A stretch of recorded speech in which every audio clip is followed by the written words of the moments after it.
আসসালামু আলাইকুম রহমতুল্লাহ। প্রিয় দর্শক, এই ভিডিওতে খুবই গুরুত্বপূর্ণ ফজিলতপূর্ণ 5টি দুয়ার আমল সম্পর্কে জানিয়ে দিব ইনশাআল্লাহ।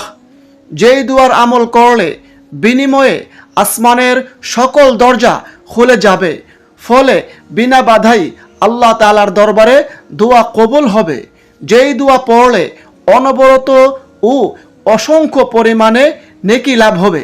70টি বড় বড় বিপদ থেকে মুক্তি পাবেন, দারিদ্রতা দূর হবে, দুশ্চিন্তা পেরেশানি থেকে মুক্তি পাবেন, মনের আশা আকাঙ্ক্ষা পূরণ হবে, সকল দোয়া কবুল হবে, আল্লাহ তাআলার সন্তুষ্টি অর্জন হবে, জান্নাত ওয়াজিব হয়ে যাবে। প্রিয় নবী সাল্লাল্লাহু আলাইহি সাল্লাম নিজ হাত ধরে জান্নাতে নিয়ে যাবেন ইনশাআল্লাহ।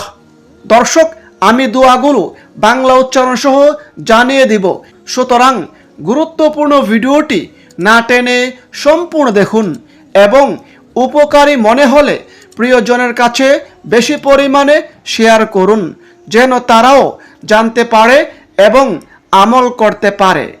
আর আমাদের চ্যানেলের নতুন দর্শক হলে চ্যানেলটি এখনই সাবস্ক্রাইব করে পাশের বেল আইকনটি অল নোটিফিকেশন করে রাখুন, যেন পরবর্তী ভিডিওগুলো সহজেই পেয়ে যান।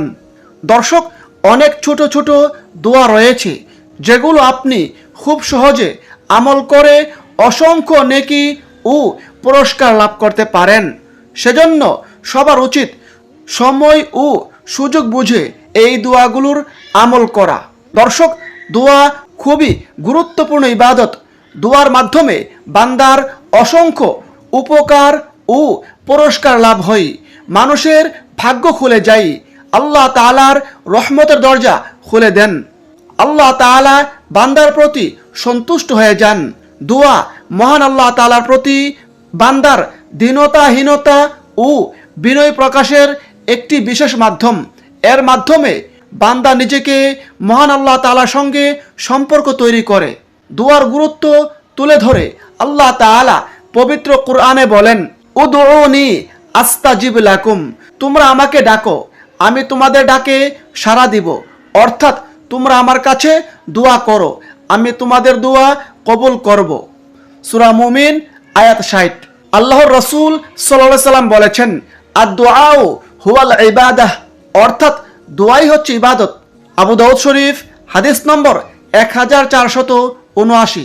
দর্শক, প্রতিটি মুমিন মুসলমানের মনের আশা আকাঙ্ক্ষা আল্লাহ তাআলার সন্তুষ্টি অর্জন করার মাধ্যমে জান্নাতে প্রবেশ করা। আল্লাহ তাআলা পবিত্র কুরআনে বলেন, যারা ঈমান আনে ও নেক কাজ করে তাদের জন্য আছে নিয়ামতে ভরা জান্নাত, সেখানে তারা চিরস্থায়ী হবে।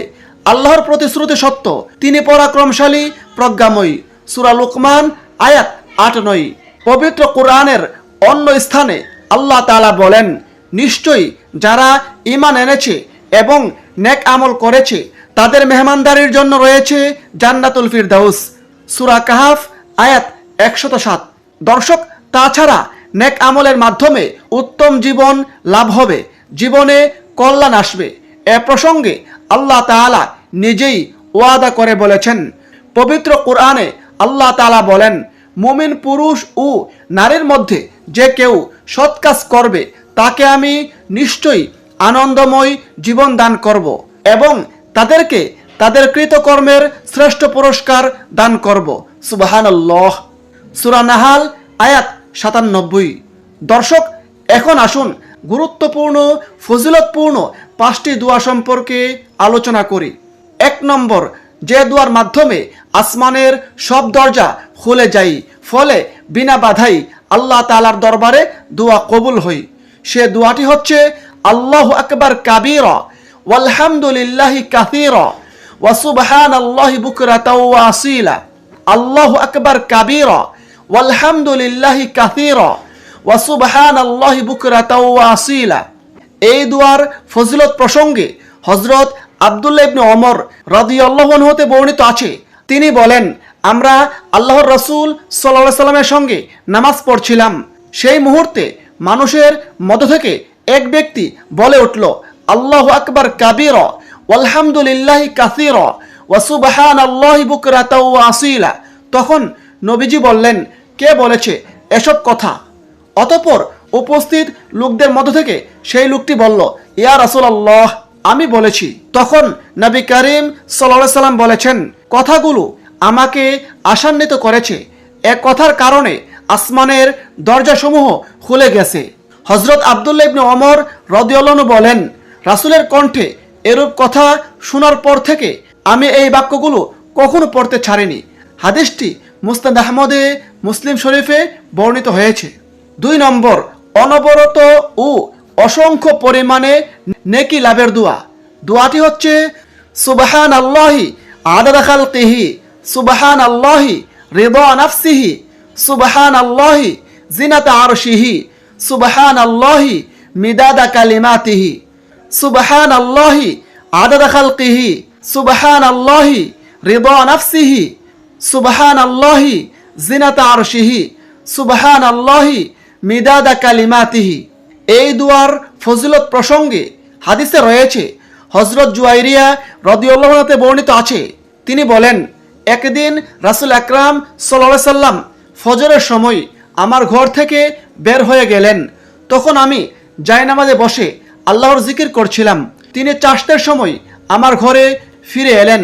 তখনও আমি জায়নামাজে বসে ওজিফা ও দুয়ায় নিয়োজিত ছিলাম।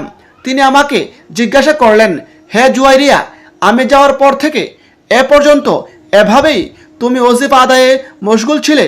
আমি বললাম, জি হ্যাঁ। তিনি আমাকে বললেন, আমি তোমার পরে 4টি বাক্য 3 বার বলেছি। তা যদি তোমার সকাল থেকে এই পর্যন্তের সব ওজিফার বিপরীতে ওজন করা হয়, তাহলে এই 4টি কালিমার ওজন বেশি ভারী হবে। সুবহানাল্লাহ। হাদিসটি মুসলিম শরীফে বর্ণিত হয়েছে, হাদিস নম্বর 6806। তিরমিজি শরীফ হাদিস নম্বর 3555।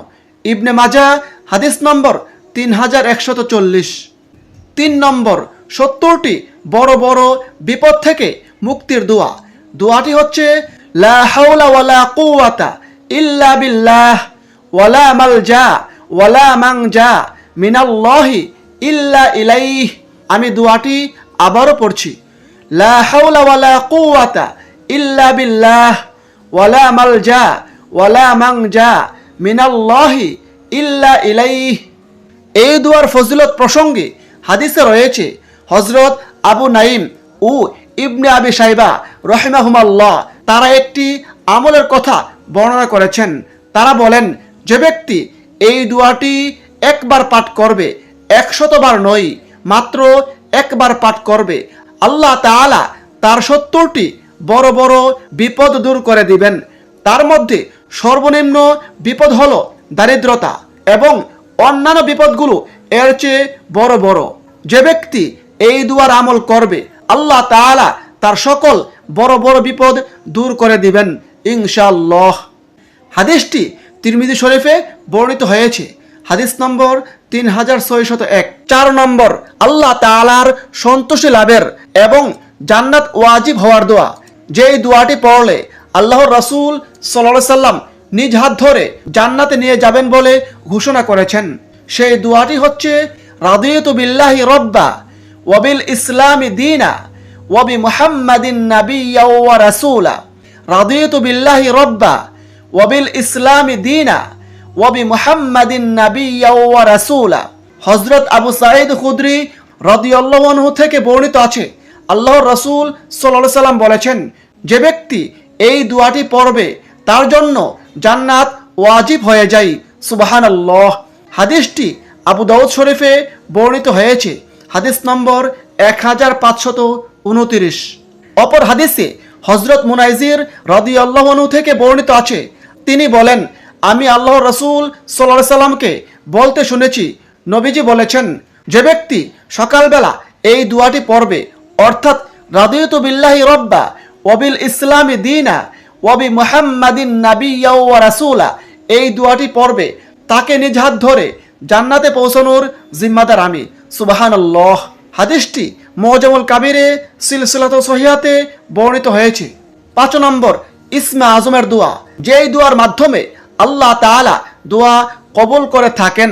দোয়াটি হচ্ছে আল্লাহুম্মা ইন্নী আসআলুকা বিআন্না লাকাল হামদু লা ইলাহা ইল্লা আনতাল মান্নানু বাদিউস সামাওয়াতি ওয়াল আরদি ইয়া যাল জালালি ওয়াল ইকরাম ইয়া হাইয়্যু ইয়া কাইয়্যুম আল্লাহুম্মা ইন্নী আসআলুকা বিআন্না লাকাল হামদু লা ইলাহা ইল্লা আনতাল মান্নানু বাদিউস সামাওয়াতি ওয়াল আরদি ইয়া যাল জালালি ওয়াল ইকরাম ইয়া হাইয়্যু ইয়া কাইয়্যুম।